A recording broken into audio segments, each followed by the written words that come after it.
Bueno, vamos a dar la bienvenida. Hoy es jueves 9 de abril y bienvenidos a todos. Vamos a hacer el conversatorio. Hacer este conversatorio, somos poquitos, pero no importa. Lo importante es poder charlar y discutir de esas cosas que nos gustan a todos, como es la educación. Eh, este es el equipo de Jungla Urbana, donde integramos con Eduardo hace un tiempito. Bueno, Eduardo, yo le voy a decir a qué se dedica. Eduardo me pasó bien acá todo, ojo, importante. Eduardo es psicólogo de la Universidad de Buenos Aires, se formó en psicología institucional de la Facultad de Psicología, es psicoanalista de niños, es profesor de la Universidad Titular de la Ciudad. Hay alguien que está haciendo eco, perdón.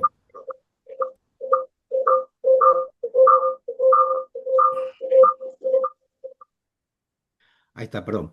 Es psicoanalista de niños, es profesor de la Universidad de la Ciudad, de la Cátedra de Instituciones Educativas para Licenciatura de Gestión Educativa de la Universidad de la Ciudad. Y es egresado del programa de posgrado de la Universidad de ITELA.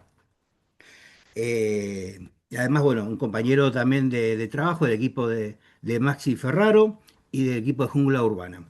Así que bueno, Eduardo, comenzá. La idea es poder que Eduardo haga una especie de introducción a los temas que a él le puedan, que le parece que son relevantes para estar charlando hoy.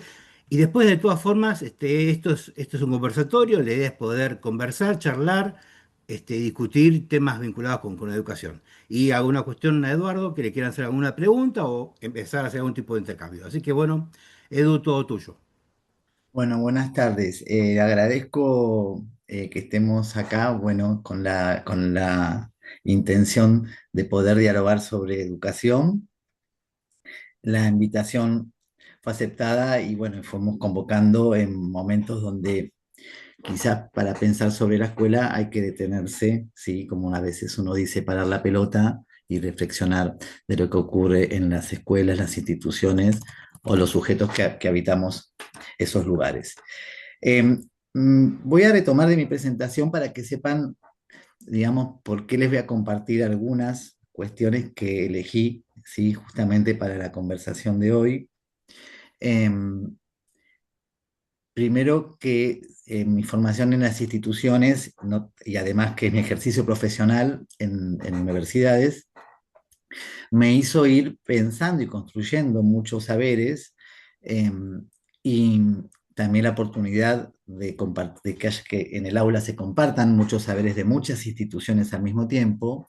Ya llevo más o menos 23 años de esa experiencia, eh, que no son quizás los modos más formales para lo que es producir conocimiento o teoría, ¿no? En las universidades, pero sí son laboratorios, como yo digo, de prácticas o micros laboratorios, a veces las aulas, cuando están llenas de directores o de docentes que traen todas sus realidades al aula. ¿Sí? Y charlan sobre eso todo el tiempo y también es una excusa para aprender la materia que haya que aprender o la asignatura o la cátedra que haya que aprender.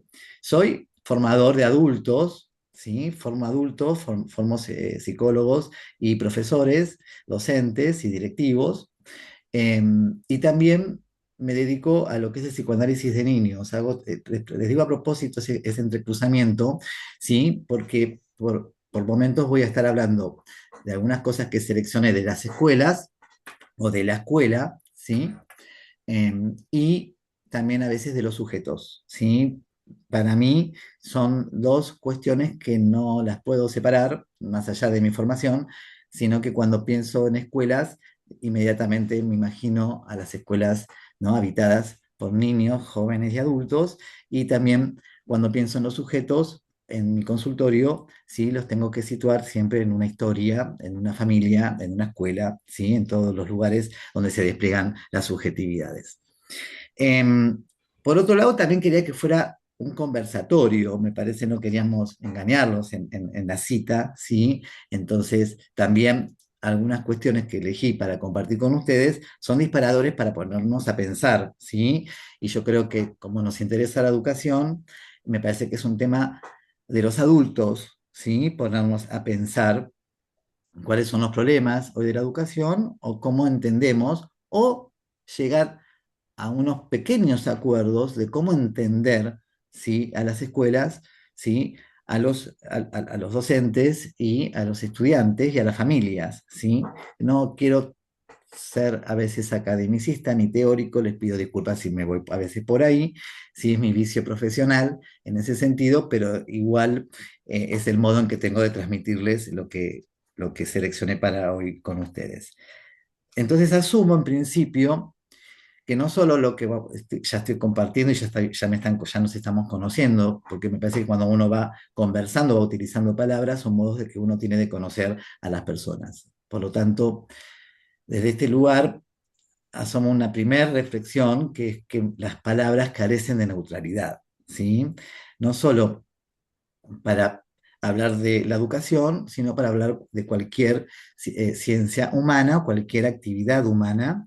¿Sí? Las palabras que elijamos para hablar de eso tienen mucho que ver con cómo pensamos sobre eso. ¿Sí? Em, por lo tanto, vamos a pensar la educación muy lejos, ¿sí? De lo como se las consideran muchas veces como organizaciones burocráticas, ¿sí? Em, por más que se conviertan a veces en eso respecto a si estaría dando una charla de política educativa, ¿sí? Son terminales de un sistema educativo donde tienen que llegar o tienen que impactar, ¿sí? Las decisiones de política, más todo, ¿no? Lo que hoy está muy eh, interpelado, el financiamiento utilizado para eso, tiene que llegar a las escuelas, que es donde suceden los procesos más fundamentales en la educación, ¿sí? Que es la enseñanza y el aprendizaje. Entonces, y para conversar también sobre educación, porque no hay un solo punto de vista, no todos pensamos la escuela del mismo modo, y bienvenido, y por eso el conversatorio me parece que va a enriquecer, también porque no son los mismos lugares de los que hablamos cada uno, también tenemos que animarnos a poder, eh, para escuchar al otro con verdades distintas a las verdades de uno, uno tiene que animarse a desalojar las propias, ¿sí?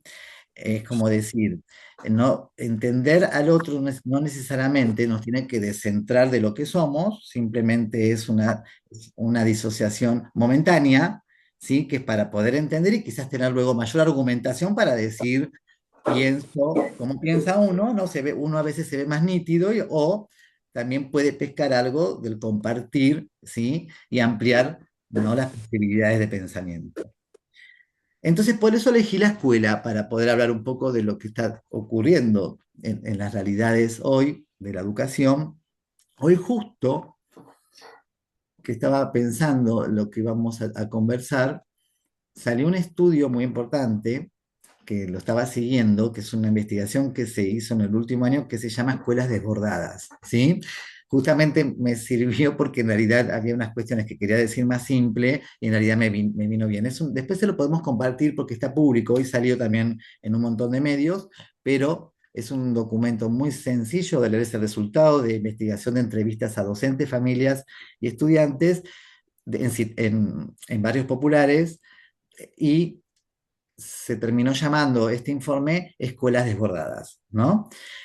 Y lo dejo ahí porque algo va a ordenar quizás un poco de lo que quería compartirles a ustedes y, y voy a deslizar la primer cita porque me voy a centrar en tres citas. Una es de Sylvia Bleichmar, que pensó esto en los 2000, justamente en épocas también bastante convulsionadas, donde dice que la escuela es un lugar de recuperación de sueños, ¿sí? La escuela no es un lugar de autoconservación, sino que la escuela es un lugar de recuperación de sueños.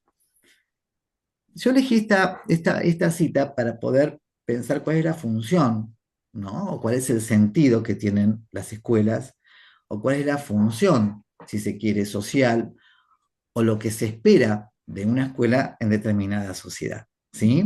O lo que esperan las familias, ¿sí? Cuando llevan a sus niños a inscribirse a determinada escuela o al sistema público de inscripción online, pero cuando llegan el primer día y dejan a sus hijos, quizás la primera vez, al niño de 4 o a la niña de 5, o en primaria también, y dejan ahí al niño, ¿sí? Con un montón de transacciones y decisiones previas y con un montón de otras cosas que a lo mejor hay familias que las pueden tener más evidentes y hay otras que no. Pero, ¿qué es lo que quiere decir acá Silvia Bleichmann? Quiere decir que no es solamente un espacio de autoconservación, y acá me parece que está bueno pensar esta antinomia que se piensa mucho de si las escuelas son espacios de cuidado, ¿no? O espacios donde tienen que también centrarse solo en la enseñanza, o por qué no las dos cosas, ¿no? No solo ser un lugar donde autoconserve al sujeto, ¿sí? Para poder enseñarle, ¿sí? El capital, como diría Pierre Bourdieu, educativo, ¿sí? A los niños que las familias ahí dejan, ¿sí? Entonces, el psicoanalista Silvia Bleichmar, y me parece que el sentido que acá está pensando a lo que son las escuelas es no solo dotarla de un capital distinto, ¿sí? al, al capital con el que llegan, ¿sí? Las familias y sus niños, que hoy se habla mucho del capital cultural, ¿sí? Es el capital cultural con el que llegan los niños, que tienen que ver con lo que fueron construyendo en otros ámbitos no escolares, ¿no? Porque la escuela se inicia en los mejores casos a los 4, ¿no? Eh, y sería qué valor, ¿no? Para ese sujeto, en términos simbólicos, agrega la escuela. Entonces, no siempre es nítido, ¿sí? Porque el niño no solo va a la escuela, el niño está en la casa con sus familias, en los clubes, en las plazas, en un montón de lugares y también está en la escuela, ¿sí? Y acá viene una cuestión que introduzco para poder pensar también cómo pensamos a los niños o a los sujetos en esas escuelas. Voy a utilizar a Maturana, que habla de que los sujetos somos sujetos emocionales capaces de razonar. ¿Y por qué digamos, tomó esta forma de pensar a los sujetos?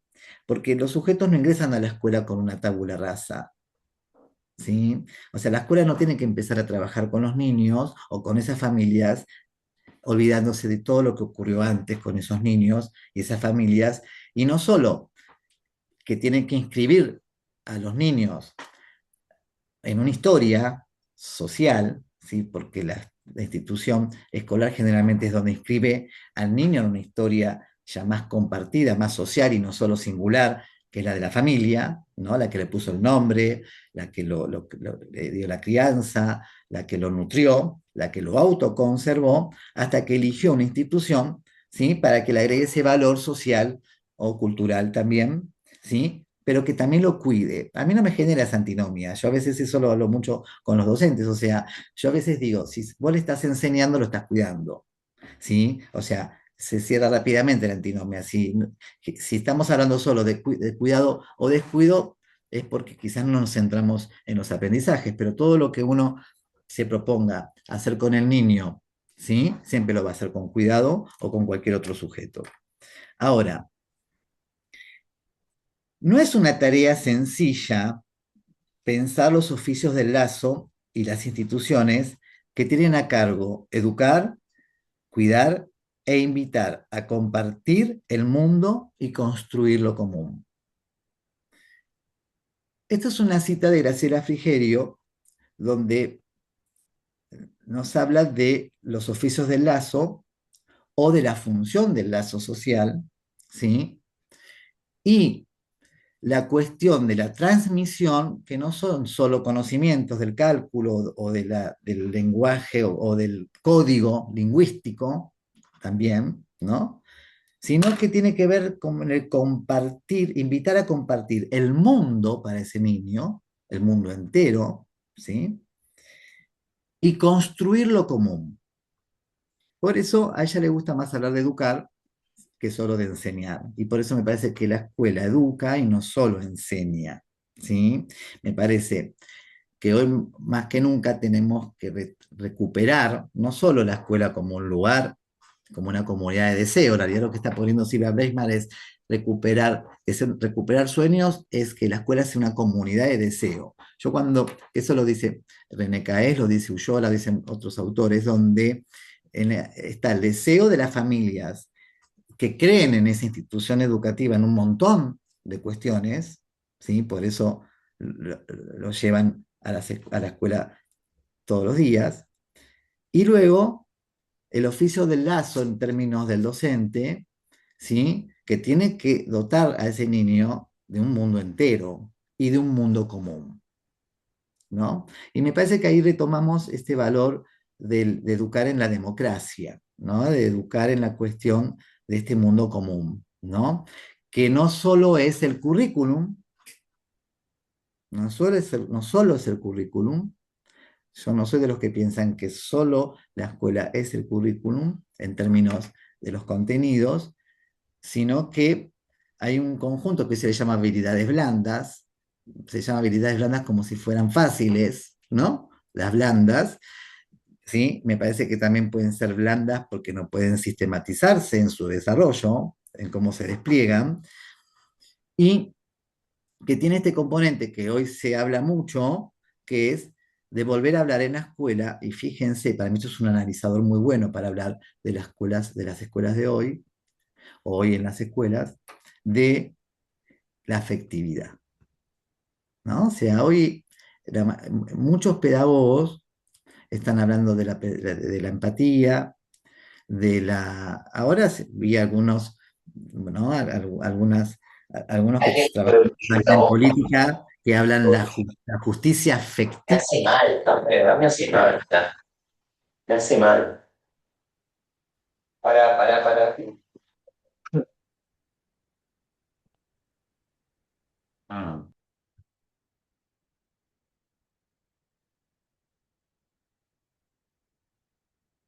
gestión de las Edu, disculpa. emociones.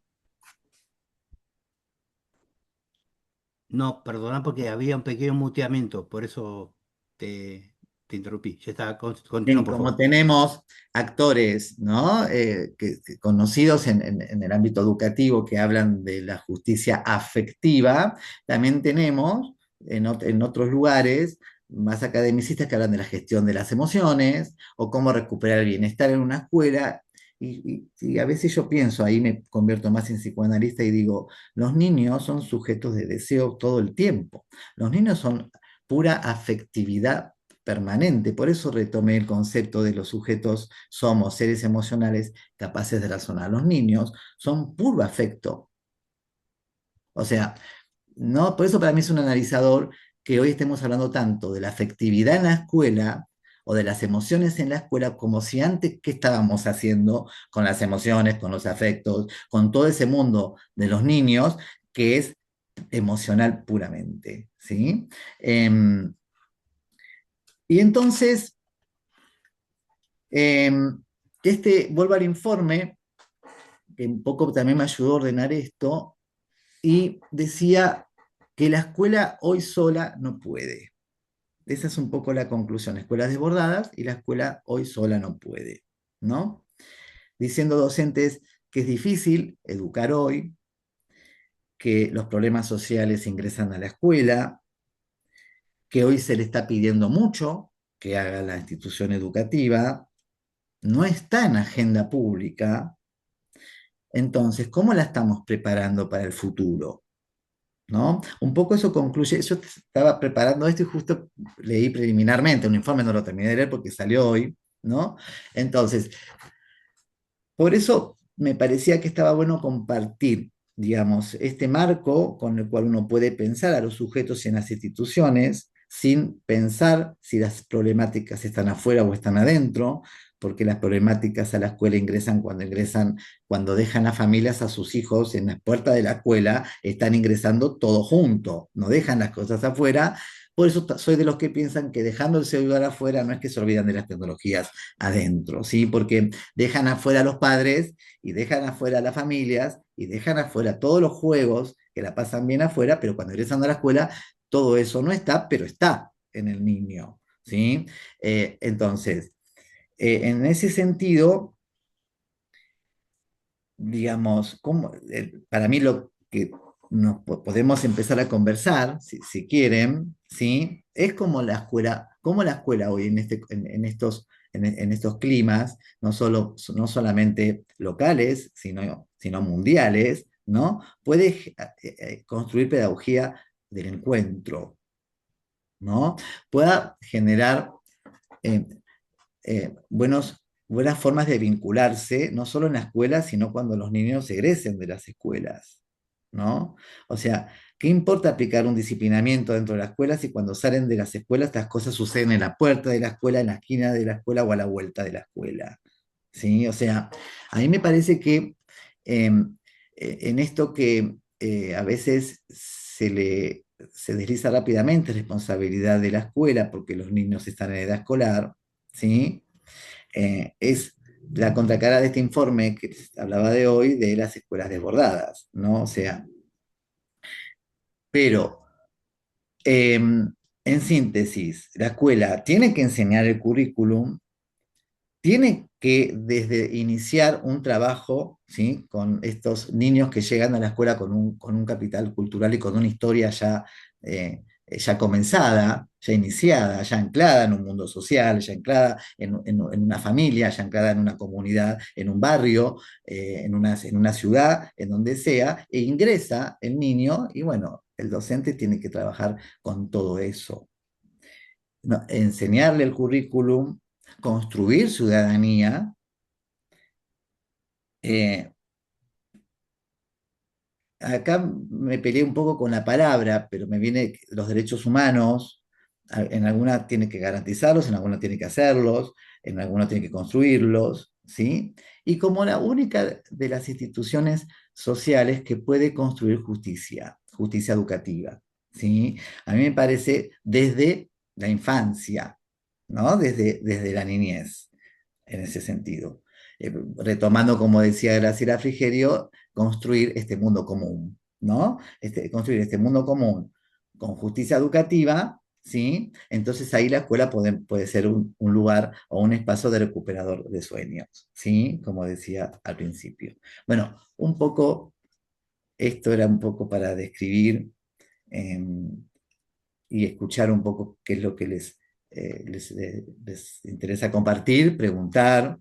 eh, Bueno, ahora la idea es la siguiente, bueno, si alguno tiene alguna, por una cuestión de orden, si alguno tiene eh, alguna cuestión que comentar o que plantear, podemos hacer el método de la manito levantada con atrás de los signos del chat, o directamente podemos ir conversando mientras no nos superpongamos en la palabra y distribuir la palabra, me parece bueno.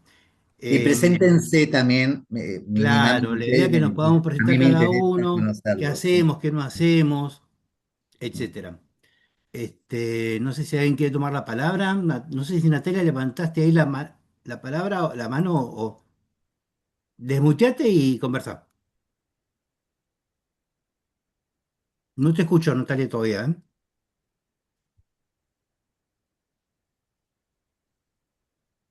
A ver, ¿me escuchan ahí? Ahí perfecto. Ahí sí. Bueno, buenas tardes para todos. Mi nombre es Natalia Farías. Soy directora de una escuela de la Ciudad Autónoma de Buenos Aires, ¿sí? De nivel primario. Hace 10 años que soy parte de equipo de conducción, hace 26 años que soy maestra de grado. Soy, por suerte las cosas, educadora, casi licenciada en gestión educativa. Tuve el placer de tener al profesor Eduardo Arcángeli y bueno, y disfrutar de sus clases. Por eso hoy también elegí estar en este conversatorio. Y bueno, para sintetizar y darles espacios a todos, yo tomé la pregunta que usted dijo, profe, ¿cómo la escuela puede, perdón, pero no tengo los lentes, cómo la escuela puede construir pedagogía del encuentro? Y habló de justicia educativa, a mí se me vino a la mente justicia curricular y democratización del saber, ¿sí? Digamos, teniendo en cuenta las diversas comunidades educativas, la inclusión, las emociones que de alguna manera, desde que yo soy maestra, desde mis 20 años, que uno, digamos, cuida y no solo usted dijo educar. Yo también considero que uno educa, ¿sí? Educa con el cuidado, educa con la afectividad desde que ingresa a la escuela y se encuentra con los niños eh, desde el saludo, ¿sí? Desde el saludo con los niños, con las familias, con los propios maestros de grado y también tomé algo que usted dijo, que las escuelas están... espera un cachito. Esto ¿Desbordada? del texto que usted comentó, las escuelas desbordadas. Sí, realmente en las escuelas esto está entre los maestros de grado, como que los maestros no pueden con todo esto, ¿cómo hacemos? Y mira mucho a la directora a ver qué hacemos con todo esto que nos desborda y cómo hacemos. Siempre está la mirada hacia la directora a ver cómo hace para, ¿sí? Y en muchas ocasiones uno tiene que replantearse y focalizar bien cuál es la situación de conflicto, y tratar de empatizar y bajar como las aguas y poner un poco de estos paños fríos y acompañar al docente muchas veces, desde un lugar de empatía, de acompañamiento y siempre cuidando cuál es la situación, ¿sí? Y que esa situación de conflicto traiga que aprendamos todos de esa situación de conflicto, ¿sí? Cual sea la situación de conflicto. Entonces, considero que es un trabajo de todos los días, es un trabajo que está en las instituciones educativas muy latente y que es un trabajo colectivo de acompañamiento, digamos el currículo nos puede poner límites, pero en realidad todo, si el trabajo de alguna manera se hace con verdadera vocación y con verdadero amor y hacia lo que uno hace, eh, digamos, hay un ida y vuelta y uno puede acompañar a esos maestros que están desbordados, ¿sí? Simplemente esto. Y bueno, me parece que lo más importante es educar y democratizar el saber para que yo me pongo como directora, pero también me pongo como mamá. ¿Qué quiero yo como mamá para mis hijas? Y bueno, que las eduquen, que les den amor, ¿sí? Que es lo que de alguna manera yo les doy en mi casa y y que bueno, que puedan formarse como verdaderos ciudadanos de bien y que puedan servir al bien común de la misma manera que me enseñaron de alguna forma mis padres, ¿sí? Entonces, y para construir, para tener una sociedad más democrática, más diversa y, y bueno, para el bienestar de todos. Eso simplemente es lo que quiero decir. Gracias por la Gracias, oportunidad. Natalia. Un placer. Gracias.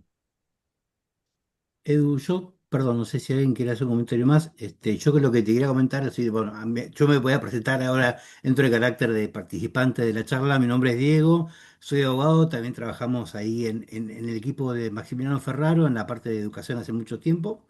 Y me interesó mucho el concepto que vos tiraste o comentaste, Eduardo, de escuelas desbordadas, ¿no?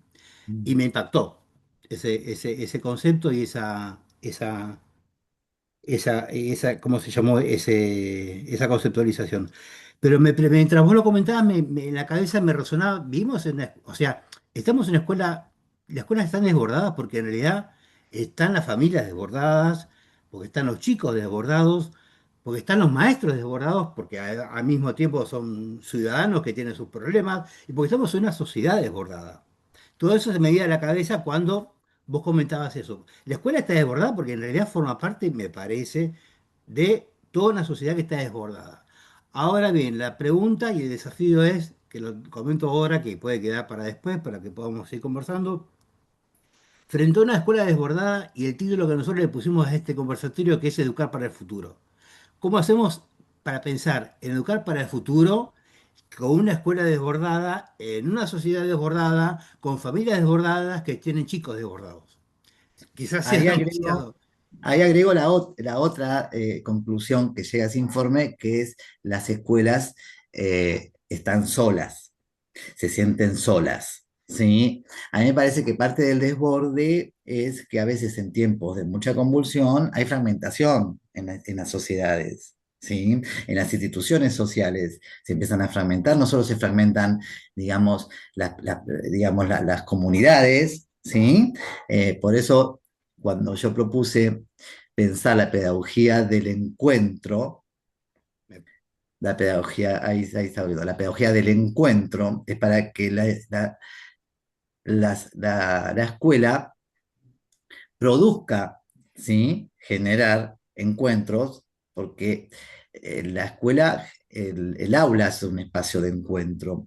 Entonces uno puede posibilitar la institución para que se encuentren otras cuestiones, ¿sí? En determinados momentos sociales, ¿sí? Por ejemplo, en que se encuentren familias que en otros momentos no se encuentran y se pueden encontrar en el horario de retirar a sus hijos de la escuela, entonces la escuela ahí puede aprovechar que tienen las familias, ¿no? Y a veces en las clases se quejan muchas veces, y vos ahí a lo mejor te puedes recordar, Natalia, que las familias no se van de la puerta de la escuela, y yo digo, qué bueno que las familias estén cerca de la escuela, ¿no? Porque también cuando las familias no están cerca de la escuela, decimos las familias, le mandamos notas y notas y notas y no vienen. A mí me parece que el desborde es sensación del desborde, porque uno no puede vivir desbordado, ¿sí? Asumamos que por lo menos los que estamos acá somos sanos, hablemos de nosotros, estamos sanos, entonces uno no puede vivir permanentemente en una situación desbordante. Entonces, cuando yo creo que hace alusión a las escuelas desbordadas, es que a la escuela ingresan los problemas sociales, ¿sí? Me parece que las familias, estas familias que se habla todo el tiempo ahora en la televisión, que están endeudadas, son las mismas familias que llevan a los hijos a las escuelas, o sea, no son otras familias, ¿entienden? O sea, las familias que no llegan, no les alcanza el sueldo a fin de mes son las familias que llegan a las escuelas. O sea, entonces, si nosotros vemos todo fragmentadamente, ¿sí? Todas las instituciones en los momentos de convulsión social se van a sentir todas desbordadas. ¿No? Van a ir van a escuchar, se estarán escuchando, los hospitales públicos están desbordados, el trabajo en territorio está desbordado, la gente en situación de calle está desbordada, o sea, los trabajadores, las familias con desempleados están desbordados, entonces ese desborde, ¿cómo no va a ingresar a la escuela? Sería más raro que la escuela esté trabajando cómoda, sin ninguna dificultad, ¿sí? Sería que, bueno, ¿qué pasa? ¿Que uno entra a la escuela y deja todo afuera? No, de hecho está bueno que ingrese a la escuela, porque uno puede confundir cuestiones que sí son problemas, que no estamos hablando mucho de eso. Algún problema que puede ser de la escuela es este de la alfabetización, pongámosle para diferenciar, algún problema que sí, porque la única que puede alfabetizar es la escuela, en una sociedad se le pide a la escuela que alfabetice, en términos, digamos, de los niños, y pareciera que algo estuvo ocurriendo allí. Yo soy muy cauto en esto, porque las evaluaciones que estandarizadas de lengua y matemática, ¿sí? Evalúan las habilidades de lectura y de comprensión, ¿sí? Tanto en lengua o de cálculo en matemática.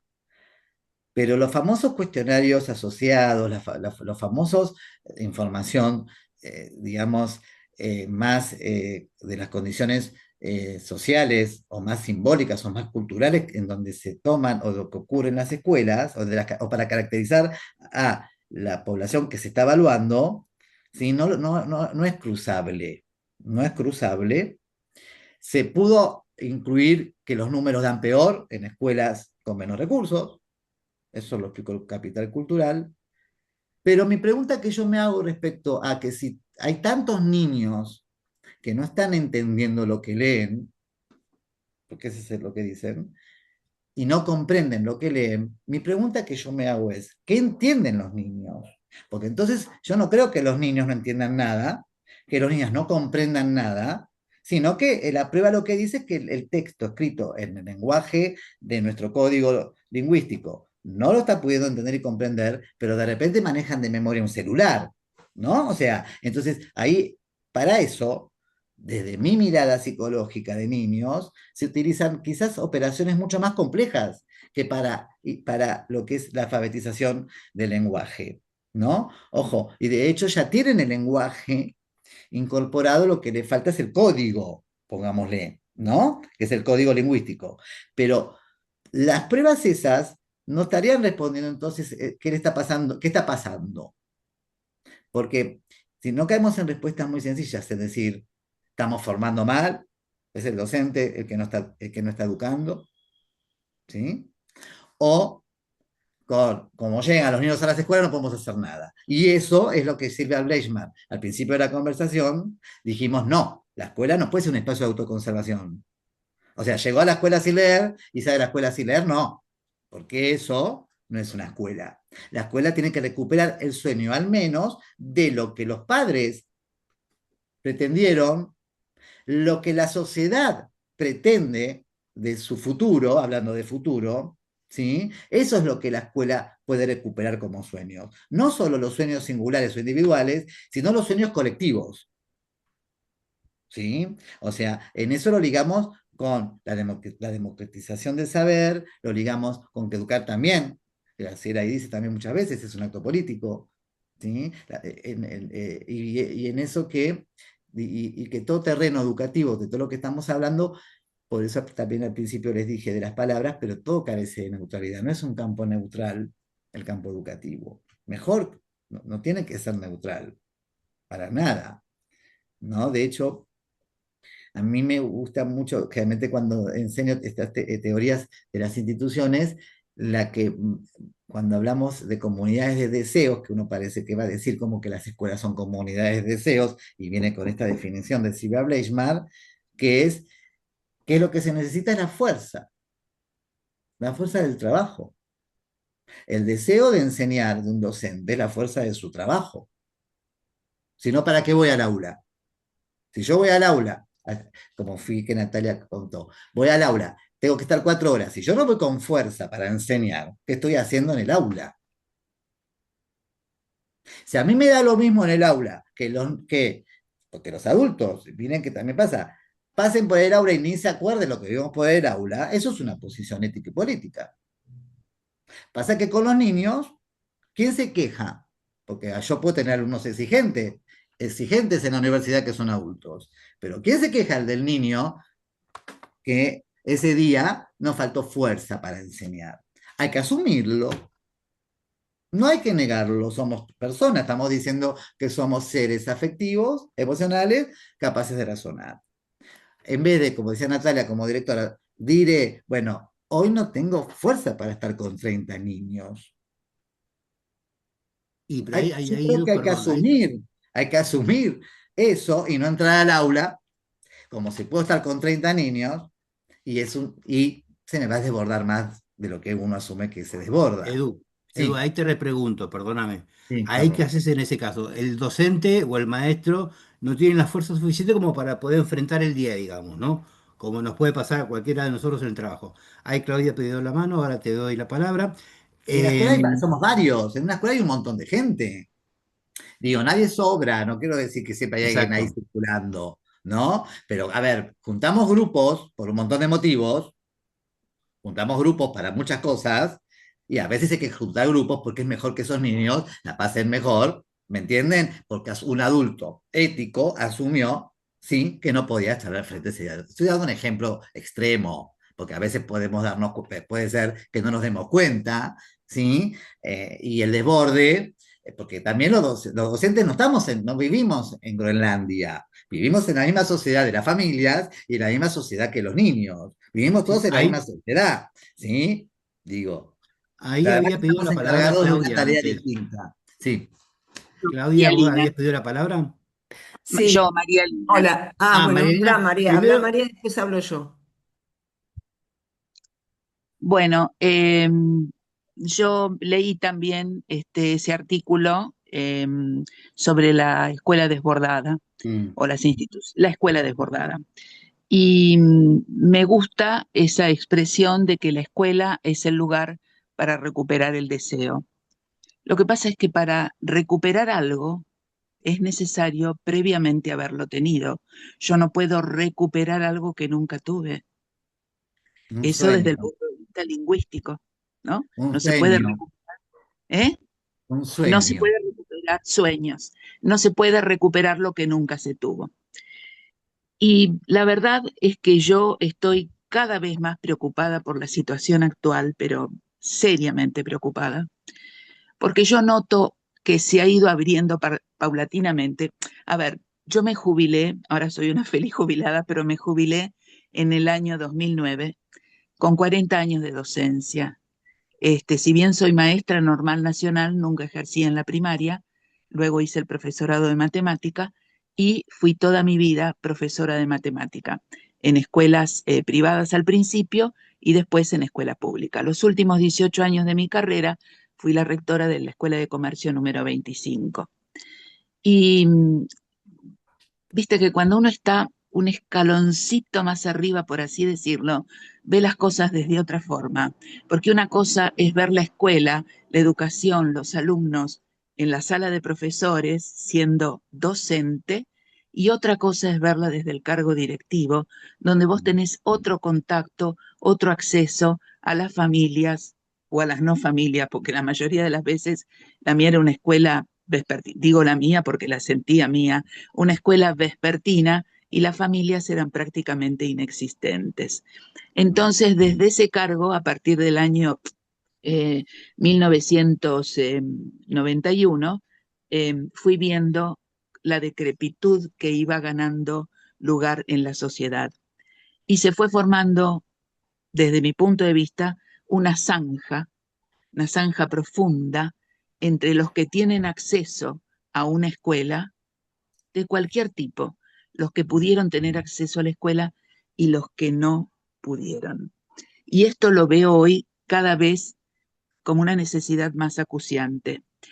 Yo estoy muy preocupada por lo que me parece esta población creciente de chicos y adolescentes que están lejos de las escuelas. Veo las notas sobre la delincuencia que hay, sobre estos chicos que evidentemente no van a la escuela o si están anotados en una institución no concurren. Y no puedo dejar de recordar las palabras del pediatra de mis hijos. Mis hijos ya tienen hoy 40 años o casi, que me decía, sin proteínas no hay educación. O sea, un chico que desde el vamos nace, porque la biología se impone, pero nace en un ambiente donde los padres están ausentes, donde no tiene una buena alimentación, donde no tiene estímulos en los 3 primeros años de vida que son fundamentales, según dicen los psicólogos, para su desarrollo ulterior, y nacen así tan desprotegidos y después terminan siendo víctimas de estas situaciones sociales tan angustiantes. ¿Cómo hacemos para terminar con esa situación? Porque te juro que eso a mí me tiene totalmente angustiada. O sea, mientras el chico pueda entrar a la escuela y pueda ir, porque la escuela es todavía un lugar de reaseguro. Por eso, Lina, le dijimos hace un ratito que la escuela sola no puede. El mismo informe que habla de la escuela, las Sí, escuelas por supuesto. desbordadas, dicen la escuela sola no puede.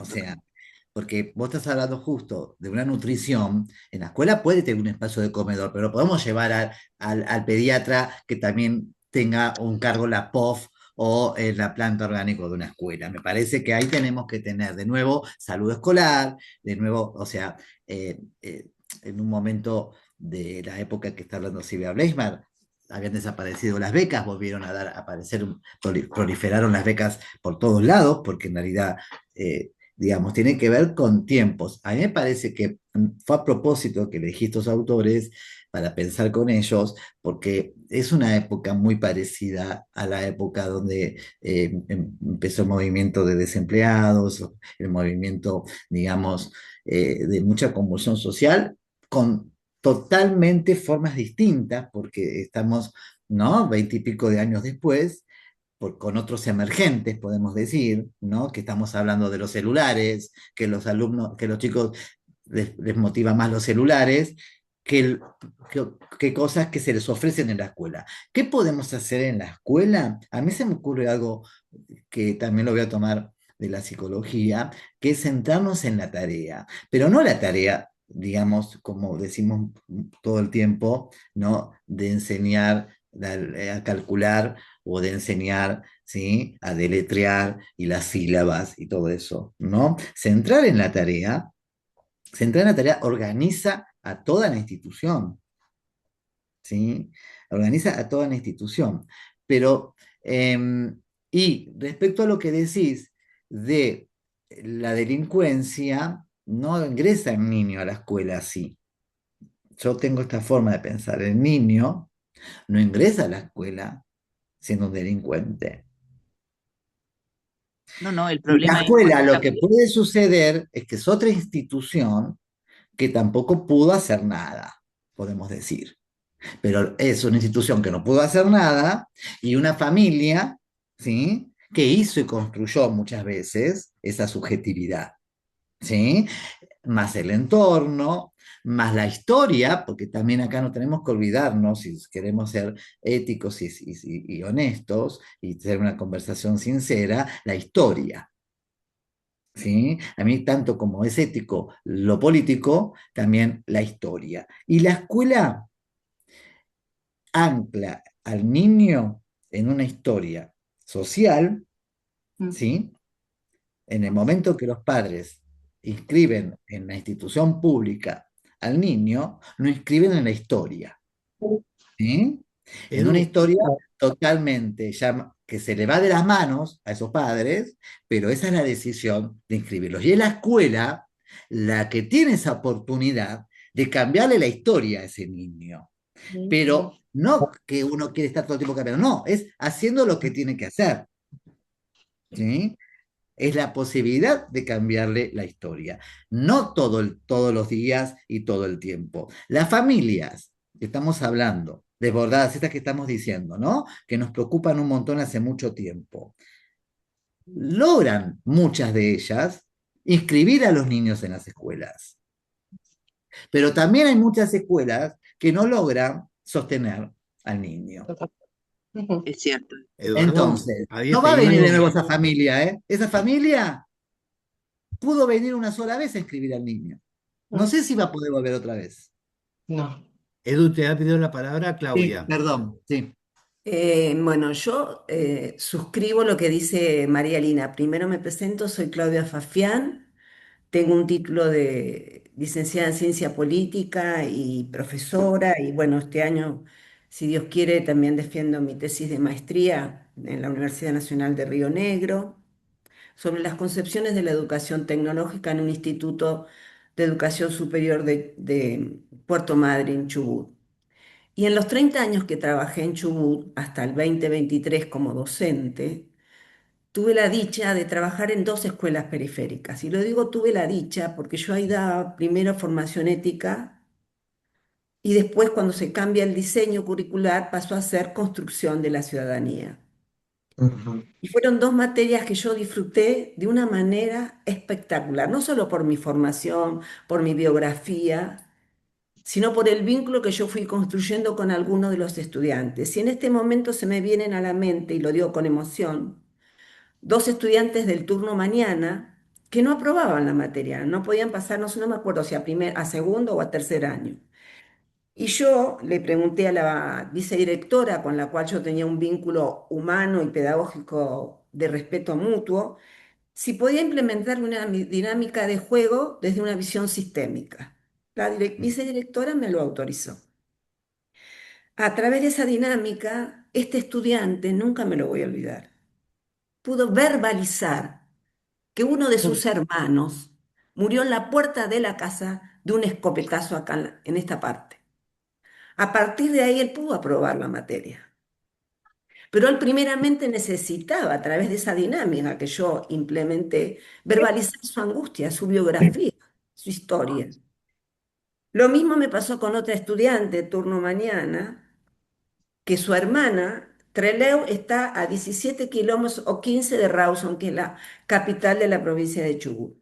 Su hermana iba a cuidar a un niño a Rawson. La cuestión que se incendió la casa y se murió su hermana y el bebé. Bueno, también pudo verbalizar esa angustia, ese trauma, y a partir de ahí pudo aprobar. Y quiero traer hoy a este conversatorio, que estoy acá fundamentalmente por Eduardo, porque no lo conozco personalmente, pero sí tuve el privilegio de tener un meet y de intercambiar que a ambos nos interesa la educación, que amamos la educación. Yo soy hija de inmigrante, y disculpen que haga un paréntesis, la más chica, de un padre que vino de España en 1948, muerto de hambre con mi hermano Manolete de 6, y soy la única de haber llegado al título universitario, escuela privada y escuela pública y universidad pública. O sea, valoro que y sigo creyendo que la educación es para la movilidad social. Yo sigo creyendo y sigo trabajando para eso. Y hoy, lamentablemente, el gobierno actual está destruyendo todo eso, lamentablemente, porque no tenemos ni siquiera un ministerio de educación, lo cual me parece una barbaridad. Eso demuestra, es un indicador de que en el gobierno actual no se valora la educación. Pero vuelvo a Trelew y a Rawson.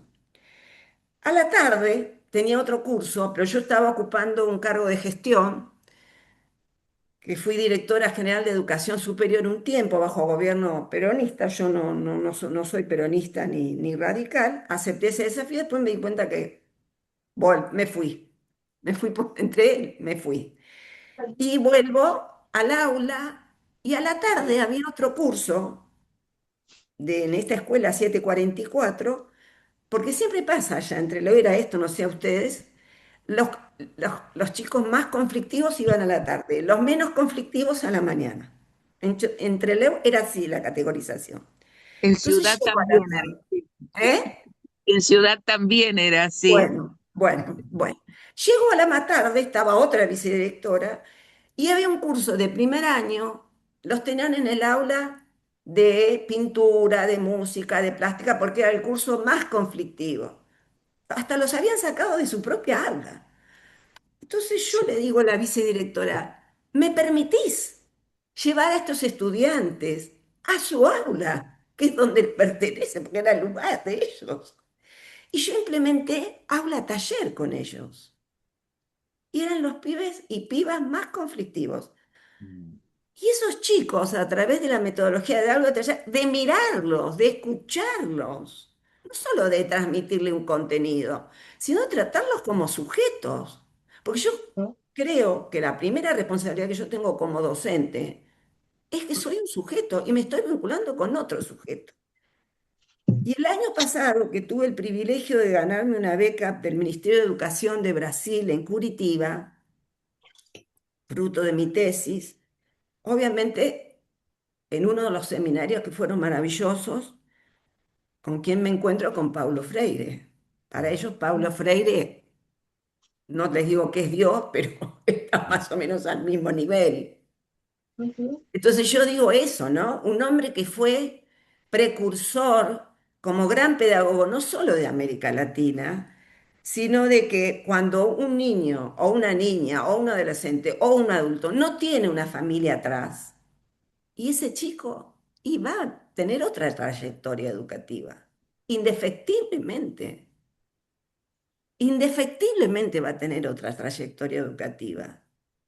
Un chico que tiene recursos económicos, como me pasó a mí, mi madre fue a Ranela a pedir una beca y fui a a una escuela tercermundista en Ranela, bilingüe, y mi mamá fue y habló por mí para que yo estudiase. Y si mi mamá no hubiera ido, o sea, digo, obviamente la escuela es una institución que está compuesta por diferentes sujetos. O por ejemplo, cuando había paros, ustedes saben que Trelew fue una de las instituciones de Chubut, se ocupó el Ministerio de Educación en el 2018. Yo no lo podía creer.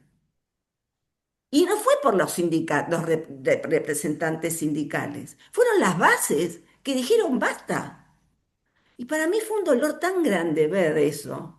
No lo podía creer, pero fue de gran aprendizaje para mí también eso. Entonces Igual, yo Claudia, digo, yo me no pareció puedo muy separar. importante, me parece eh, muy bueno lo que decís, Claudia, de una cuestión es plantear que indefectiblemente van a tener trayectorias distintas que podré imaginar que no pueden tener trayectorias. Ya ahí hay un claro, cambio abismal. O sea, pensar, ¿no? Porque esto, volviendo a Lina, ¿no? ¿Qué hacemos, ¿no? Con ese conjunto de familias que vienen ya hace décadas, ¿sí? Cada vez con un capital cultural más menor, podemos decir en términos de Bourdieu, cada vez más pequeño, ¿no? O frágil, ¿sí? Eh, También podemos usar el término de vidas dañadas, tal cual. ¿no? Vidas que han sido dañadas. una cuestión es pensar, van a tener trayectorias distintas, y otra cosa es pensar, no es posible que tengan trayectorias. ¿Me entienden? O sea, Exacto. a mí me parece que eso ya es asumir que el punto de partida es distinto, y ya eso es un montón. Que la escuela pueda hacer eso, que pueda También, reconocer cuál es el punto de partida distinto digo, para asumirlo desde cómo poder trabajar con ese sujeto. No, y me parece que esos son los desafíos de la escuela. Tal cual. Me parece que eso es lo que desafía una escuela. Ese tipo de historias, ese tipo de situaciones, la escuela se siente desafiada. Entonces me parece que es ahí donde la escuela tiene que ofrecer lo más fuerte que tiene para ofrecer. En principio, alojar, cuando hablábamos, ¿no? Antes. En principio, alojar, ¿no? Que es un término que uno se ha olvidado, ¿no? Que es alojar rápidamente No, lo que y la discúlpame familia... Sí, sí, discúlpame que te interrumpa, Eduardo. El niño, la niña, el adolescente, el adulto también llega con deseos a la escuela o a la institución obvio, educativa. Llega obvio. con deseos diferentes, o tenés ganas de ir o no tenés ganas de ir. Pero esto que somos sujetos, yo les daba un ejemplo a mis estudiantes muchas veces, esta cuestión de Sartre, ¿no? Y yo decía, si alguno de mis hijos, Dios no quiera, fallece, yo lo voy a vivir de una manera distinta al padre de mis hijos, porque es real, o sea, esta cosa de mostrarle al estudiante también con el ejemplo, con el testimonio, no solo con el conocimiento que vos le transmitís, o como vos decirle al estudiante, hoy estoy triste, hoy estoy angustiado, hoy no estoy bien, hoy también transmitirle a los estudiantes, ¿no?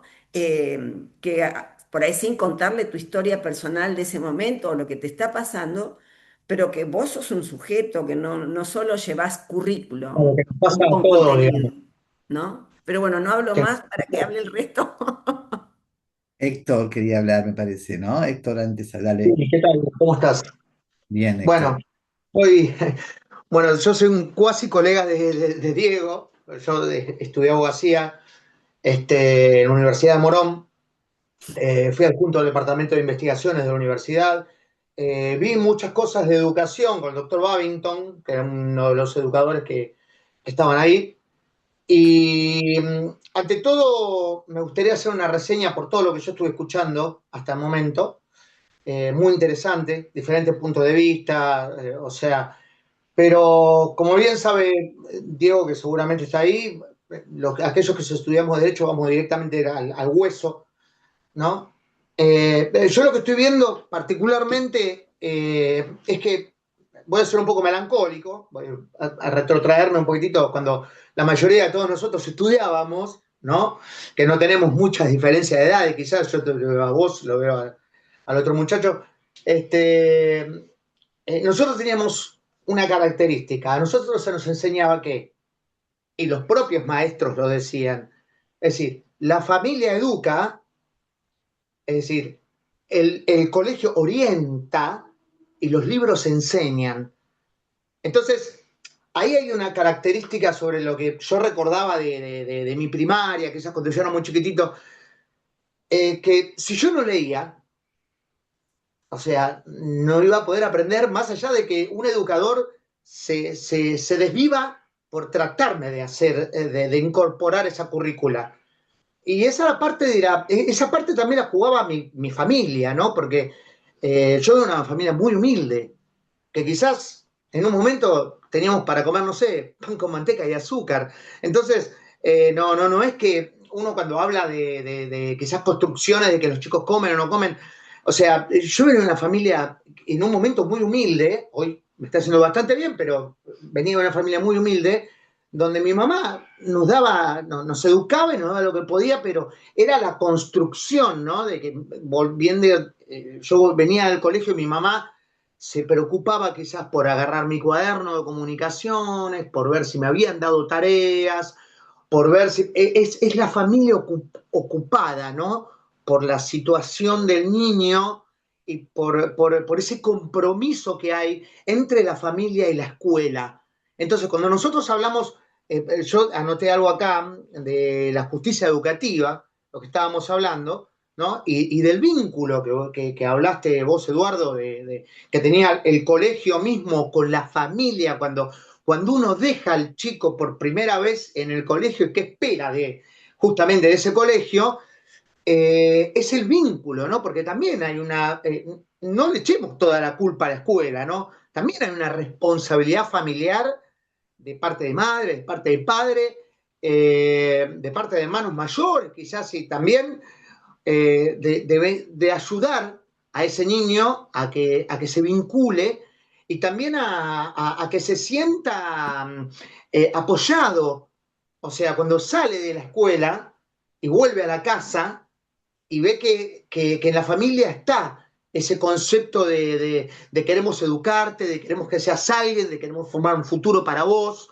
O sea, y es muy importante, y yo lo veo desde ese punto, porque quizás antes lo hablaba, quizás con mi mujer, que es educadora, y mi mujer, la otra vez hablábamos sobre la violencia y sobre lo que estaba pasando justamente con todo este tema, y que ahora está muy de moda, se puso muy, muy de moda por todas las situaciones lamentables que estuvimos viviendo. Entonces yo la agarraba y le decía, bueno, entonces un poco se iban por las ramas y diciendo, culpaban quizás a la tecnología y a ciertos juegos de violencia que los chicos podían llegar a jugar, como el Counter-Strike o otros juegos. Yo le decía, ese juego tiene más de 30 años.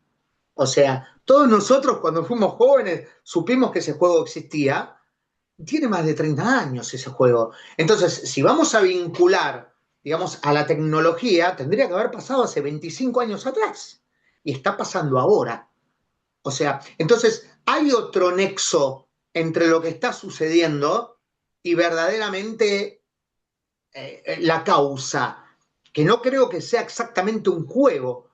Y no creo que haya tampoco un plan desorbitante internacional para que, o sea, a los Mira, chicos yo se lo les... que te puedo decir que si hay niños, seguramente hay un juego detrás, porque los niños juegan. O sea, realmente los Sí, niños, asumo por lo menos que no trabajen, ¿sí? Y por más que no estén haciendo nada, están jugando en su mente. El niño juega todo el tiempo. Quizás sí, es un desafío del adulto saber jugar con los niños cuando somos su familia, ¿sí? O cuando estamos en la escuela, los adultos, con un montón de niños, el niño sigue jugando y es jugando, como dicen los pedagogos, que aprende el niño, ¿sí? Entonces, quitar el juego, por eso yo a veces con estas prohibiciones nuevas son las discusiones que tengo con los abogados, ¿no? Que decir, justamente, prohibamos los celulares. Y el niño, lo primero que va a, con lo primero que se encuentra es con el celular de la madre en la puerta. O sea, la madre necesita su celular para llegar a la escuela.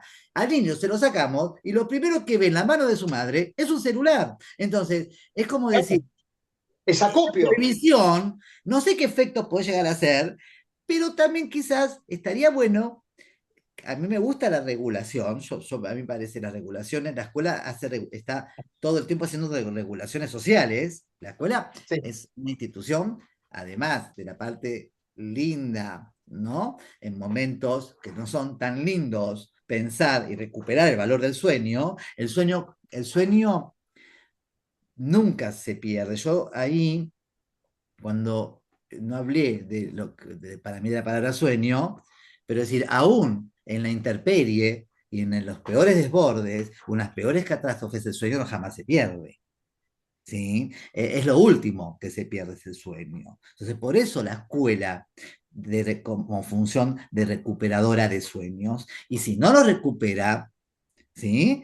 No asumir la frustración total, que es la escuela la que se tiene que hacer cargo de lo que pasó con la historia de ese niño cuando el niño no nació en la escuela. A ver, ahí hay un deslizamiento donde, por eso, cuando las escuelas se quejan de que están solas, sector, creo que se quejan de que están sin las familias. Yo creo que las que más se quejan, y cuando vos hablas de las familias, se quejan de que la escuela no le enseñan. Entonces, me parece que ahí hay algo que, lo dije muy rápidamente, que en estas épocas se fragmentan las instituciones. ¿Sí? La familia se encierra porque está llena de problemas, la escuela trata de hacerlo, no porque no sea cosa que haga algo y se va de protocolo y no hay ningún supervisor, ninguna directora que pueda salvar esa situación, no arriesgarse, ¿no? Porque también a veces hay que arriesgar en la profesión. Es que es al punto en donde voy, porque te digo, no nos olvidemos de las familias. Eso es a lo que voy yo. O sea, no nos olvidemos de la familia, no culpemos a la escuela como la madre de todos los problemas. O sea, porque también, vos lo dijiste muy bien, tiene que existir el vínculo entre Sí, la pero ahí familia yo te lo y doy la escuela. vuelta. Las familias, yo dije hace un rato, que no llegan a fin de mes, son las mismas que van a la escuela y a Claro. veces están conformadas por educadores en esas familias.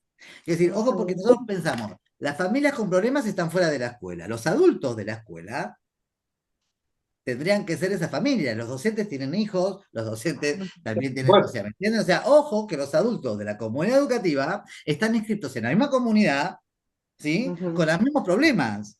Y tiene una sí, Edu, problemática. Sí. Edu, perdón, sí, porque sí. había levantado la mano Martín Sí, Conte, a ver que está ahí, que si te querés desmuteate y ya gracias, puedes hablar. Héctor. Hola, ¿cómo están? Hola Martín, Hola, bienvenido. Martín. ¿Ahí se me escucha bien? Sí, Ahora sí. Perfecto, Perfecto, Martín. perfecto. Mi nombre es Martín Conte, tengo 15 años, casi cumplo 16 ahora en mayo. Soy estudiante del nivel secundario en la provincia de Buenos Aires y había algo que lo estaba escuchando este Pablo eh, que decía, a las escuelas entran los problemas sociales, el tema que estaban diciendo ahora, de hay problemas sociales afuera, terminan entrando. Pero hoy hay algo que estoy viendo, obviamente ustedes son profesionales y Y yo personas. más, bueno, pero son profesionales al fin de cuentas y yo estoy formándome y de hecho yo prefiero escuchar más para aprender más. Pero hay algo que yo estoy viendo, no solo en mi colegio, sino también en otros y en diferentes escuelas, que es que se perdió totalmente el respeto al profesor. Y es algo que no podemos permitir por una cuestión de que si una persona se formó para educarme, me lo llevo al singular. Si una persona se educó para formarme, ¿por qué yo tengo que faltarle el respeto? Y también hay otro problema, que es que hay muchos profesores hoy, más bien los más nuevos, los recién recibidos, que no saben cómo actuar ante estas situaciones muchas veces. Y me doy cuenta, porque ha llegado a tal grado la falta de respeto de el profesor explicando y estar acá con el mate charlando de acá y te está explicando a vos, o, o levantar el brazo así, o cualquier cosa, que hay muchas veces que yo me doy cuenta que no saben cómo reaccionar. Hasta se les nota en la cara. Bueno, más que nada quería traer esto Está y... buenísimo lo que vos traes, Martín. Yo te voy a decir algo. Viste que yo me presenté que trabajo con adultos y que trabajo con Sí, niños. O sea, hay hoy. algo que nunca asumí es trabajar con jóvenes. O sea, porque me parece que, sí, bueno, te lo respondo rápidamente. Y que trabajo con adultos y trabajo con niños. Trabajar con jóvenes, como trabajar con niños y trabajar con adultos, requiere de algo distinto. O sea, no es lo mismo trabajar con niños, trabajar con adultos, que trabajar con jóvenes. Entonces, y más, si tenés que enseñarle en aulas, en instituciones educativas, a mí me parece que no es solo, no hay formación docente que alcance para explicarle a un adulto cómo tiene que tratar a un joven. exacto. ¿Sí? Y si hay una cuestión del trato, no es una falla docente, es una falla humana. Es una falla humana, digamos, es una falla humana. Me salió, ¿no? Porque ahora es robotoide. Es una falla humana porque ningún humano debería tratar a los mejor en una institución pública para nadie, ni destratarlo, ¿me entendés? O sea, Sí, sí. justamente, o sea, me parece que ahí no hay una falla del rol docente, ya hay una falla digamos, en algo que no lo podría explicar, habría que anclarlo en una situación en particular. Respecto a la pérdida de autoridad, es una de las problemáticas, ¿sí? O sea, nosotros no abordamos hoy problemáticas, pero como están las problemáticas, bueno, de la enseñanza, como estamos ampliando la temática, porque me parece que está bueno hablarla de la escuela no para pedagogos, porque si uno habla de escuelas para pedagogos, nos metemos solo adentro de la escuela, ¿no? son problemas que están apareciendo en la escuela que son uno de los que ingresan. Uno de los problemas que ingresa a la escuela es la pérdida de autoridad de los adultos. Sí. Encarnan las escuelas del modo en los adultos que están en las escuelas que son los docentes, ¿sí? O el mundo docente, ¿sí?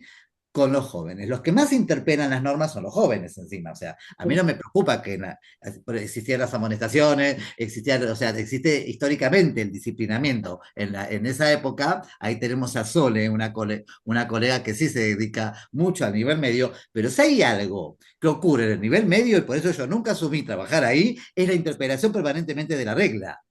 O sea, como el niño te hace un berrinche en el medio del aula, o en el medio del aula empieza a pelearse a los gritos con la compañerita de al lado, los chicos de 4 o 5, o se te quieren escapar, o se hacen pis en el aula, los problemas de los jóvenes son otros. Ojo que ahí hay que asumir, ¿sí? O los que se quejan a veces de cómo van, de cómo van con la higiene, o cómo van con las modas, o cómo van o los cuerpos de los jóvenes. Todo eso, acá tenemos una experta que es Enesi, tiene que asumirlo un docente que va a trabajar con ese rango etario. Como yo tengo que asumir en una universidad que tengo que aceptar toda la diversidad de pensamiento formado que tienen todos los adultos, ¿no? Y ese sería mi desafío. No ir a un disciplinamiento de pensamiento. Digo, el niño, no ir casi con ningún disciplinamiento, porque ahí hay que dejar de despegarse. Pero son desafíos, ojo que ser docente no es lo mismo en el nivel inicial, en la primaria, en la secundaria y en la universidad. Y ahí sí te agarro, Sí, lo Martín, sé. un problema de la formación docente, que todavía no lo podemos solucionar, el problema de la formación docente para el nivel medio, ¿sí? Porque tenemos una dispersión de oferta y de formación en el nivel medio que vienen, como tenemos a Claudia, que se forma en la universidad y enseña en el nivel medio, tenemos institutos terciarios que enseñan y forman para el nivel medio, tenemos formadores en el nivel medio sin título docente, ¿sí? Que no tuvieron formación docente, sino que tienen formación profesional. O sea, le falta pedagogía. O sea, si encima no sabe mucho tratar a los jóvenes, no le enseñó ni nadie, ni el Estado exige que le enseñe a alguien esa formación. Ahí ¿Sí? pidió la Ojo. mano, levantó la Dale, mano Sole, Sole, no sé si querías a algún. ver si te ayuda, que es profe de secundaria. Sí, Solé, dale. desmuteate y habla, por favor. Ahí se escucha, está Te justo en escuchamos. plena discusión Sí. con un docente de nivel primario y jardín, o sea que acá esto es así, ¿vieron? Bueno, primero que nada me presento, soy Sole Palacio, soy docente, un poco voy a tomar un pedacito de lo que dijo último Edu en esto de la diversidad de la escuela media. Yo soy licenciada en Ciencia Política, como una otra colega, que hice el profesorado en la Universidad de Buenos Aires, pero mi profesorado, por ejemplo, en la Universidad de Buenos Aires se ocupaba mucho más de nivel superior que de nivel medio, o sea, es la realidad. Yo todo lo que aprendí del trabajo pedagógico a nivel medio justamente fue en la práctica y trabajando, más que en las prácticas y todo lo que me brindó la Universidad de Buenos Aires con respecto al nivel medio. Así que un poco esto de la diversidad de los docentes es realmente así. Tomo un par de cuestioncitas que estuve escuchando ahí a todos.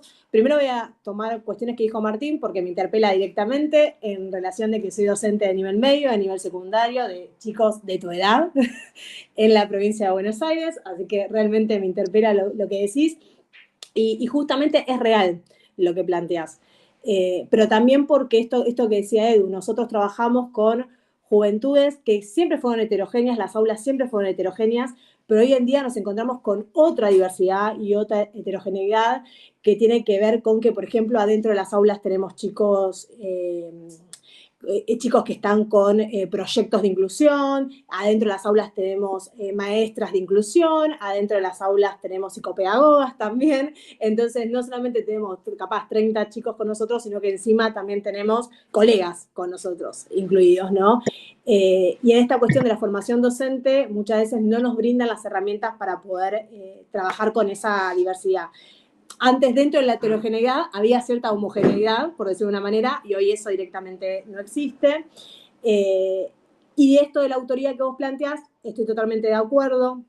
Depende mucho, lamentablemente, de la relación y el vínculo que vos puedas lograr como docente con los estudiantes o con ciertos grupos de estudiantes para que esa autoridad no esté invadida, por decirlo de una manera. Esto es así.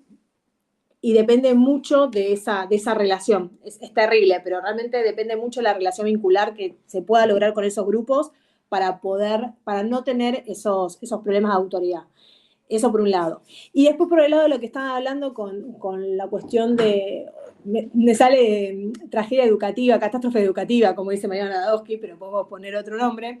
Yo creo que un poco lo que nos está pasando es que se está pidiendo, acá había una colega que era directora, ¿no? Que era del cuerpo de la dirección. Yo siento que se está pidiendo mucho a las escuelas, o sea, se está pidiendo ya por demás a las escuelas y por demás a los docentes, o sea, tenemos cada vez más tarea administrativa, más tarea burocrática, además de la tarea pedagógica. En este caso, bueno, vos Martín como estudiante, o estaba el colega Diego también abogado, hay cosas que no se saben desde el otro lado, que es que cada vez tenemos más tarea burocrática, o sea, de papeleo que tenemos que llenar. Entonces, no solamente nos podemos ocupar de la tarea pedagógica, sino que también, además de la tarea pedagógica, tenemos toda la otra tarea por detrás, que antes no era tan así. Y si nos pasa a los docentes, ni me imagino al cuerpo directivo, o sea, no me quiero ni imaginar esa situación porque esto es escalable. Entonces, un poco creo que lo que no se habla es de ese hartazgo docente. El docente está muy cansado, no hablemos de los pagos y bueno, todo lo que ya sabemos, pero sacando esa parte, el docente está muy cansado, se le pide cada vez más cosas, los grupos cada vez son más heterogéneos, entonces la situación es que estamos cada vez más solos en la familia, a veces solos sin un acompañamiento institucional, ¿no? Y así podríamos seguir. Entonces yo creo que es clave hablar de formación docente, es clave tener leyes de educación, pensando en la ciudad, por ejemplo, de Buenos Aires, que plantee ciertos lineamientos. Es necesaria la formación continua, que eso nos habla mucho. La ciudad tiene formación continua y posibilidad de puntaje docente, pero, por ejemplo, en la provincia de Buenos Aires ahora ya no existe. Es muy difícil, tenés que pagar. Entonces es clave todo esto para que seamos mejores docentes, porque también eso es real, para los mejores estudiantes, porque muchas veces la cuestión de la autoridad tiene que ver con que ustedes, pienso en Martín, porque realmente es lo que más me tocó, porque yo lo he hablado con estudiantes, muchas veces se encuentran ustedes con docentes que capaz saben menos que ustedes en materia de un montón de temáticas. No hablo en general, hablo en ciertas temáticas. Entonces también es importante la formación docente y que nosotros nos estemos preparando para lo que viene ahora, porque también hay que preguntarnos, ¿somos docentes? O sea, a ver, ¿cómo decirlo? ¿Somos docentes en la misma realidad que en otro momento? Hoy los chicos tienen más información que antes, como decía Edu al principio, no son tabula rasa, nunca lo fueron. Pero hoy creo que hay una desinformación, no sé, un aumento de información que a veces genera desinformación, pero un aumento de información y eso también nos encontramos nosotros como docentes en el aula. Hay más interpelación, hay más preguntas, vienen con la información ellos muchas veces y también nosotros como docentes tenemos que estar preparados para eso y eso se suma al contexto, como dije antes, contexto social, el cansancio, el hartazgo, que se pide cada vez más cosas. Entonces, estamos en una situación muy particular con respecto a la educación y creo que esta charla es clave porque es algo de lo que no se está hablando. O sea, no se está hablando de esto y creo que va a traer consecuencias que no se esté hablando de estas temáticas ahora. Sí, igual creo que es un desafío propio de la profesión en el nivel medio, que es el sostenimiento de la autoridad docente permanentemente, ¿sí? Como también hablamos al principio que al niño lo tenés que cuidar de que no se lastime y no podés enseñarle y dejar de cuidarlo para que no se te escape del aula y se te pierda la escuela, como tenés que hacer todo al mismo tiempo, cuidarlo como una pequeña criatura. Cuidar al joven, me parece, es sostener permanentemente el rol de autoridad. Ahora, eso es parte del oficio. Y hay gente que, digamos, hay oficios, como muchos oficios, que no es solamente formación. No. Yo asumí hace un rato por eso, yo no podría ser docente de un joven, tampoco atiendo a jóvenes en el consultorio, y me encanta ser docente de adultos, y hay otros que con adultos no, se mete, y con niños no. Me parece que asumir eso, ¿sí? Es parte de la propia profesión cuando trabajamos con personas, porque el riesgo es otro. No es que no salió mal una botellita, ¿no? Una vez me preguntaron si del mismo modo que analizaba escuelas podía analizar a empresas como Coca-Cola. ¿A ustedes les parece? No me entendieron nada, ¿no? O sea, pero no estamos en productos, digamos, que si nos salen mal, decimos, bueno, los tiramos a la basura, ¿me entienden? Entonces, si me salió mal el trabajo de autoridad en un nivel medio, no solo no estoy enseñando, sino que el niño era joven, tampoco la escuela lo está pudiendo frenar. Yo diría que yo retomo esta frase que es importante, que está en el informe, que la escuela sola no puede. Eso ya no lo dicen los docentes, lo dicen este grupo de investigación, donde está asumiendo el problema de autoridad. Yo te lo respondería así, Martín. El problema de la autoridad hoy de los adultos, con la escuela sola no puede. No están cuestionados solo en la escuela los adultos, ¿eh? Están cuestionados en un montón de lugares y en la familia también, supongo. Edu, ¿Sí? nada, como para... A Ah. ver, perdón, sí, Claudia, No, te yo escuchábamos quería acotar cerrando. algo que primero me encantó la intervención de Martín, que Mm, haya traído a este conversatorio el tema de la autoridad, ¿no? Y yo cuando daba clase a nivel secundario, allá le hablábamos nivel secundario, yo les ponía el ejemplo de un pensador que yo particularmente lo aprendí después de mi formación universitaria, que es Michel Foucault. Y él dice, el poder se tiene o se ejerce. El poder se ejerce. El tema es cómo lo ejerzo al poder. Si lo ejerzo de una manera autoritaria, como lo ejerce nuestro presidente actual, o lo ejerzo de una manera democrática. Cuando yo como docente me animo a ejercerlo de manera democrática, me animo a que aparezcan todas las voces en ese grupo. A mí me acuerdo, disculpen que traigo otro ejemplo, pero me acuerdo un estudiante de primer año en esa escuela 744 que me insultó a la mañana. Hasta que, bueno, yo tuve una charla a solas con él y él vino al otro día con su madre y me pidió disculpas. Y después vino al aula y yo hablé bien de él, porque dije, todos nos podemos equivocar, yo como docente me puedo equivocar, pero recuperé ese proceso, ¿no? De ejercer la autoridad y también me fue, hay momentos que también se me complicaba, porque como decía Eduardo, el adolescente viene a romper todas las normas que aprendió en la escuela, que aprendió en la familia, que aprende con... Justamente porque ese es el proceso de que vos, Martín, estás en una etapa maravillosa que te estás mm. cuestionando todo lo que aprendiste en tu familia y en la escuela.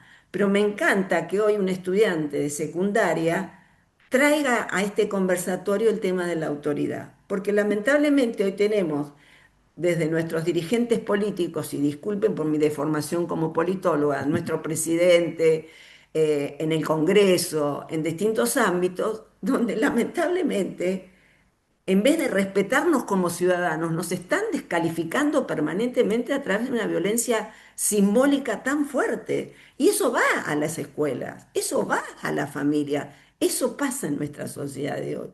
Así que también lo que dijo Soledad, me encantó ella que está trabajando fuertemente hoy en nivel secundario. Natalia,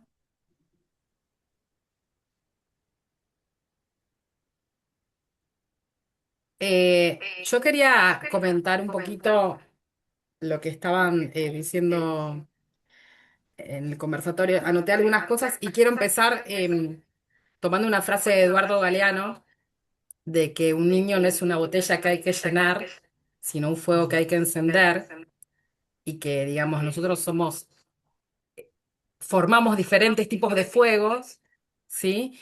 Y esto que dijo este alumno, me permito decir, de 15 años, y tomando lo que dijo el profe Eduardo, yo tampoco, nivel medio, de ninguna manera, es una decisión desde mi rol. Después, lo que dijo otra compañera, yo hace 10 años soy equipo de conducción, pero em, soy maestra de grado, profesora de enseñanza primaria, recibí el Normal 10 de acá de la ciudad de Buenos Aires, y me planteo como la diferencia entre un maestro hoy y la maestra que yo era en ese momento, ¿no? Un poco lo que dijo Héctor también. Eh, ¿Cómo era yo de alumna? ¿Cómo son los alumnos hoy? ¿Cómo era yo de maestra en ese momento hace 10 años atrás?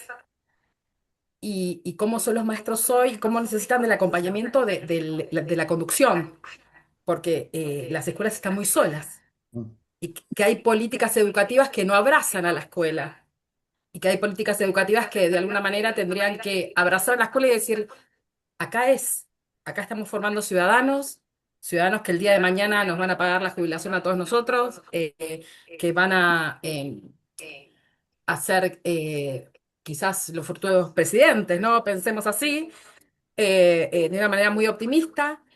Y trayendo el tema de la autoridad, yo como decisión desde mi rol, nunca quise ser maestra de primer ciclo, porque tenía mis limitaciones y yo de alguna manera, si era maestra de primer ciclo, ahí no hay justicia curricular. Yo no sería una buena maestra de primer ciclo, visto desde mi lugar, pero sí de segundo ciclo. Es como mi fuerte y yo es ahí donde me sentía capaz, ¿sí?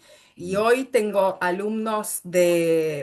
exalumnos de veintitantos de años y seguimos hablando y están en el ministerio como trabajando y digamos ese vínculo que de alguna manera Héctor nombró, se construye y se construye con amor y se construye con paciencia y sé que muchas veces muchos maestros se sienten frustrados. Por ejemplo, yo como director de una escuela de Caballito, la maestra Macte, que es la maestra que acompaña las trayectorias escolares de todos los alumnos, me decía, vino desesperada a decirme, no me acuerdo el nombre del nene, pero es un nene que estaba en situación de calle, que lo pudimos alojar en la escuela, una escuela de Caballito, que los compañeros lo querían, los maestros lo querían,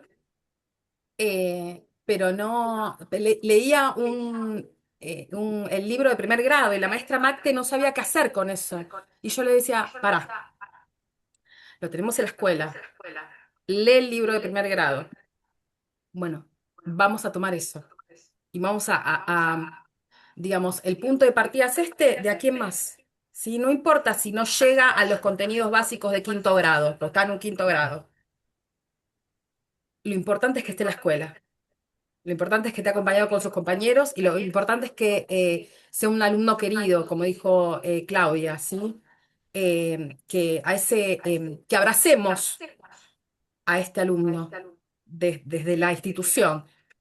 Y si desde las instituciones abrazamos a nuestros alumnos, los que están arriba, en el Senado, en diputados, tendrían que abrazar a las instituciones educativas, porque ahí está nuestro futuro. Y educar para el futuro es muy importante.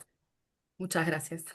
Gracias, Natalia. Bueno, para ir cerrando, a mí me gustaría que, bueno, primero agradecer a todos ustedes, ¿no? Que se hayan conectado, después de una recontra gracias a Eduardo que nos brindó una clase estupenda, a todos ustedes también que cada cual fue aportando de sus saberes, también su espacio, sus conocimientos, este, a Martín como alumno. También, y yo paso el chivo de Instagram de Martín, que es joven.comprometido. Le prometí eso para que lo sigan en las redes. Y nada, para finalizar, me gustaría que Maxi Ferraro, que está conectado y también coordinador de todo esto, de los equipos de Jungla Urbana, también nos pueda hacer un cierre y ya finalizar. Bueno, muy buenas tardes. Obvio que agradecerle a Eduardo, a Diego, pero a cada uno de ustedes que se sumó. Estuve escuchando muy atentamente cómo se fueron dando la conversación. Súper interesante. Como sabrán, este es el tercer, cuarto encuentro que estamos haciendo desde Jungla Urbana con distintos temas que creemos que son de interés y prioritarios para discutir en este momento y contexto actual de la Argentina, pero que a su vez también hay que poder encontrar esos espacios y que creo que la virtualidad nos permite generar este tipo de encuentros para generar esos espacios donde poder parar un poquito la pelota en medio de tanto frenesí, en medio de tanta locura y reflexionar un poco, ¿no? Reflexionar y poner en debate, en conversación y esa conversación sobre los temas que creemos que hay que poder charlar, que creemos que hay que poder poner en tensión. eh, y que a su vez también nos permitan tener un diagnóstico claro para no solamente poder abordar en ese desborde del presente, sino para poder abordar y poner una ruta de futuro para ofrecer algo distinto a los argentinos, ¿no? Yo los escuchaba a cada uno desde el aporte de Martín con sus 15 años, pero después la experiencia de Natalia, de Lina, de Claudia, de Héctor, de Sole, también como docente en la actualidad, en el nivel medio, bueno, de cada uno de los que participaron, también ahí lo veo a Gonzalo. Así que súper agradecido. La verdad que escuché muy atentamente, pero también confesarles que quedé molido de la sesión de ayer y de todo lo que fue el tema de la modificación a la ley de glaciares, totalmente regresiva e inconstitucional. Así que esta vez me tocó a mí, más que hablar, poder escuchar, que también de eso se trata, que nosotros, quienes tenemos algún tipo de responsabilidad circunstancial, como me toca a mí, al ser diputado nacional, es poder principalmente escucharlos a ustedes. Así que agradecerles que se hayan sumado a este cuarto, creo que es Diego, ¿no? Cuarto. Cuarto encuentro que organizamos desde Jungla Urbana. Bueno, agradecerles a todos y bueno, estamos viendo y yo les voy a enviar por mail seguramente los videos de esta charla, así los pueden volver a ver. Muchas gracias, Diego. Gracias. Así Gracias. que bueno, Bueno, les agradezco a todos, hermoso fue el encuentro, gracias. Muchas gracias. Buenas noches a Gracias a todos. Gracias a todos. todos. Muchas gracias. Ha seguido Gracias. Martín, Gracias. ¿eh? Chao. Gracias. Muy bueno. Hasta luego. Gracias. Chao, Genio. genio. Chau, chau.